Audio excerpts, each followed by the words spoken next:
In this session, we want to discuss parallel versus perpendicular.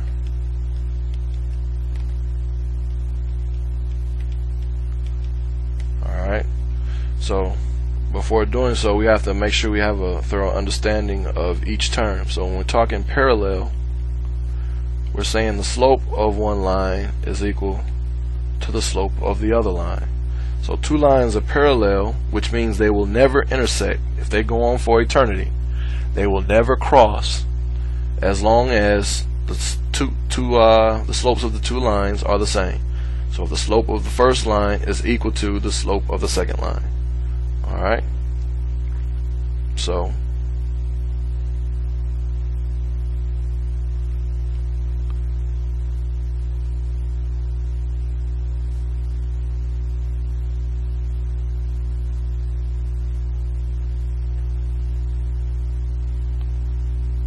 this line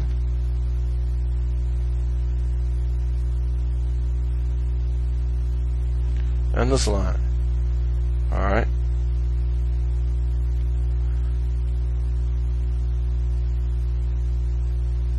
these two lines would never cross if they went on forever in this direction or forever in that direction. Alright, if they went on forever in those two directions, they would never cross because they both have a slope of 0. The first line has a slope of 0. The second line has a slope of 0 because we know horizontal lines have a slope of 0. So this would be an example of parallel lines. They will never cross. Okay? Now, on the other hand, perpendicular lines represent the negative inverse of one another. Alright, the negative inverse. And really what you have happening with perpendicular lines is, okay, now the lines will cross, but they're going to cross specifically so that they form a 90-degree angle, a right angle. Alright, so parallel lines, the slopes will be the same. But for perpendicular lines, you're dealing with the negative inverse. Alright, so now instead, if we're looking at two lines, we're looking at one line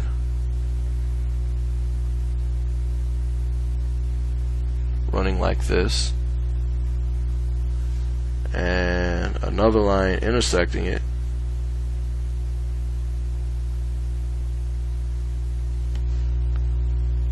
let's say like that. Alright,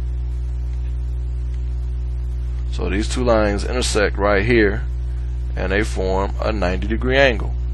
These two lines intersect, forming a 90-degree angle.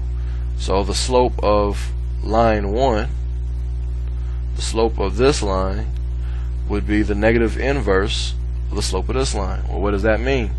Well, negative inverse just means flip the slopes and change the signs. Okay? So with parallel, let's say if you had y equals 2x minus 3, alright, and then you had y equals 2x plus 7. Okay, these would be parallel because if you notice, the slopes are the exact same. The slope here is the exact same as the slope there. Okay, that's all that matters. The b's don't matter, those numbers don't matter. All that matters is that the slopes are the exact same, and I mean the exact same. Same sign, same everything, the exact same. So that would be an example of parallel lines. Now, what I'm referring to with perpendicular, which I'm saying is the negative inverse, would be a situation where you have slope equals, let's say, 1/3 x minus 3. Then you have one that says slope equals a negative 3x plus 4. Now, when I look at the slopes, and again, all we're doing, we're basing parallel versus perpendicular strictly on slope. It's strictly based on slope, and the other thing is it has to be in slope-intercept form first. the equation has to be in slope-intercept form before you can make the determination of parallel versus perpendicular. You have to put the equation in slope-intercept form before determining parallel or perpendicular for the two equations. Alright, now once you put it in that form, then you're looking strictly at the slope. Strictly at the slope. So now, for two lines to be perpendicular, they're negative inverses of one another, which I said is basically flipping it and change the sign. So if I started with a slope of 1/3 and I flipped 1/3, it becomes 3/1, which is just 3. It started positive, now it's negative. So I flipped it and changed the sign. Flipped and changed the sign. So let's look again. If I give you a slope of 2, a perpendicular slope for that would be to take that 2, which is really 2/1, flip it, now it becomes 1/2. It was positive, so change the sign, make it negative. If I had slope equals a negative 5/3, a negative 5/3. Well, a perpendicular slope, and this is the symbol for perpendicular. The symbol for perpendicular is an upside down T, which is indicating that you have two lines that intersect forming a 90-degree angle. Forming a 90-degree angle. Okay? So this part right here is basically like you just cut this little piece out. And you're saying two lines that are going to intersect each other forming a 90-degree angle. Now for parallel, the symbol is two lines. Let me do a better job with that. Alright, parallel, the symbol would be two lines running side by side. Okay? Still don't like that. Parallel would be two lines running side by side, indicating that the two lines will never cross. Okay? Just like this. These lines are running side by side. So the symbol for parallel would be two lines side by side. For perpendicular, a line intersecting another line. So a vertical line intersecting a horizontal line to form a 90-degree angle. Alright? So back to this. Perpendicular. If I said I had a negative 5/3 and I wanted to get the perpendicular slope, I flip it. So 5/3 flipped becomes 3/5.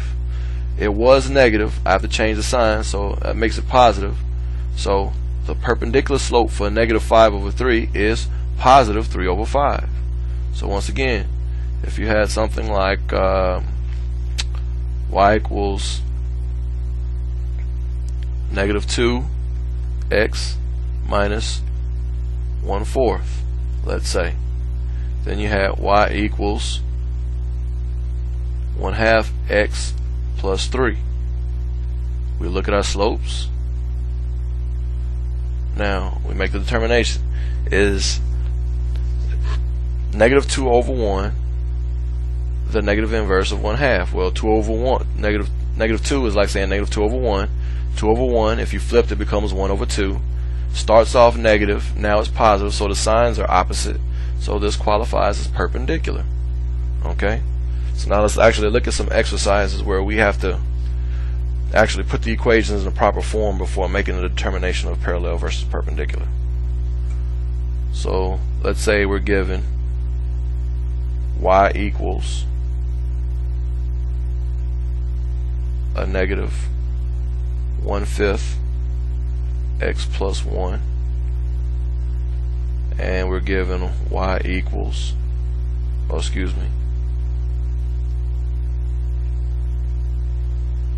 we're given 2x plus 10y equals 3.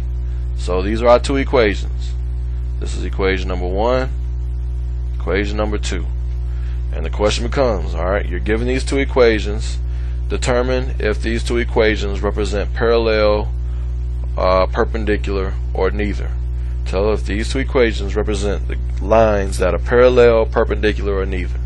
So again, we said before we can make that determination of parallel versus perpendicular, we first have to put the equation in slope-intercept form. Well, the equation number 1 is already in slope-intercept form, so we need to put equation number 2 in slope-intercept form. So to do that, we're going to subtract 2x from both sides. That leaves me 10y equals a negative 2x plus 3. because the x is canceled on the left side, just leaving the 10y. And on the right side, these are not like terms, so you write them out. And remember, we write the x term before the constant term. Now you divide everything by 10. And you have y equals a negative 2 over 10. But remember, we always reduce. So 2 over 10 becomes a negative 1 over 5. You put your x on it, plus 3 over 10. Alright, so you have, for your second equation, y equals a negative 1/5 x plus 3 over 10. So again, you're asked, are these lines parallel, perpendicular, or neither? Well, if we look at the slopes, and that's all we look at is the slope. If we look at the slopes are the exact same. So this would be an example of parallel. Alright. Moving on. Let's say we had x plus y equals 3 for an equation, then a negative x plus y equals 4. So these are our two equations. We want to determine parallel, perpendicular, and neither. Well, we have to get it in a proper form. So subtract x from both sides and you end up with y equals a negative x plus 3. Okay. If you do this one, y equals a negative x plus 3. And when you put this one in form, you have y equals, add x to both sides, so that'll be a positive x plus 4. So now both equations are in form. So you analyze the slopes, and this is a tricky one. Now, when you're looking at the slopes, when you look here, you have to understand that the slope for this equation is a negative 1, because the coefficient for this x is actually a negative 1. The 1's just not visible, but it's understood to be there. So this equation has a slope of negative 1. When you're looking at this one, the coefficient for this x is a positive 1. So this equation has a slope of a positive 1. So here, the slope equals negative 1. Here, the slope equals a positive 1. The slopes are not the exact same, so they can't be parallel. Now, they're opposite signs of one another. Alright? They're opposite signs of one another. So, if they're opposite signs of one another, are they perpendicular? Okay. Well, they are opposite signs. And if you flip 1 over 1, it would still be 1. So, we could count that as perpendicular, because this would be like saying negative 1 over 1, and if you flip 1 over 1, it's 1 over 1, but now it's positive, so these two could be considered perpendicular.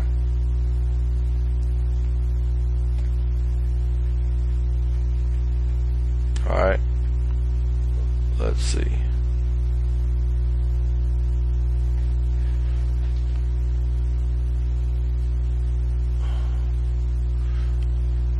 Let's try now. Here, give us some more room. Do a couple more. Let's try here. Let's go with 5y equals 2x minus 3. And our second equation is 5x plus 2y equals 1. Okay.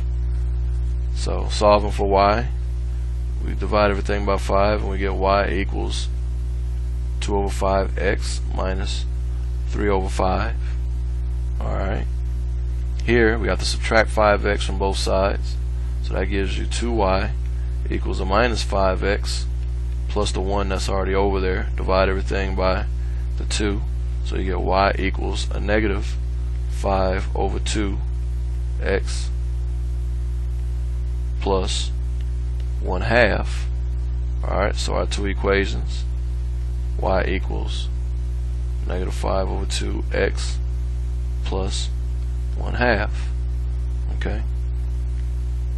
Alright, so now we have it in the proper form. We have it in the form. Both equations are in the proper form. So now we focus on the slopes. So here we see we have 2/5 for our first slope. So to be parallel, they'd have to be the exact same. So if this is 2/5, this would have to be 2/5, but it's not. So they're not parallel. to be perpendicular, it had to be the flip with opposite signs, the negative inverse. So if I had 2/5 and flipped it, it becomes 5/2. This started off being positive, now it's negative, so the signs are opposite, so this is perpendicular. Okay, this is considered perpendicular. So I wanted to give you this one so to give you a better understanding of perpendicular. I don't think this one here is really a good example, but this one is much better example of showing you perpendicular lines. Alright, and let's do one more. Let's try 3x plus y equals 5 and 2x plus 3y equals 6. We have to put them in form, so you have y equals a negative 3x plus 5. Put this one in form, you have to subtract 2x from both sides, so that leaves 3y minus 2x plus 6. Then you divide everything by 3. Y equals negative 2/3 x when you divide by 3. Okay, and when you divide the 6 by 3, you get plus 2. So now the equations are in the proper form. Negative 2/3 x plus 2. So both equations are in form. We look at the slopes. Slopes are not the same. The slopes are not, so they're not parallel. They're not negative inverses of one another. So in other words, if I flip this one and change the sign, I wouldn't get that. So they're not perpendicular. So this would be an example of neither. Alright, so that would be an example of neither. Okay, so that's pretty much all there is to trying to make the determination between parallel and perpendicular lines. Again, the main thing is, before you can decide whether the two lines are parallel or perpendicular, you first want to put it in slope-intercept form. And then once in slope-intercept form, all you're focusing on is the slope. Okay, don't worry about B or anything else. All you're focused on is the slope. That's all you're looking at. Alright, if the slopes are the exact same, then you have parallel. If the slopes are the negative inverse, which means flip it and change the sign, then it's perpendicular. Alright, now if it doesn't meet the criteria for either of those, then obviously it would be neither. Okay, so at this time we will conclude this session.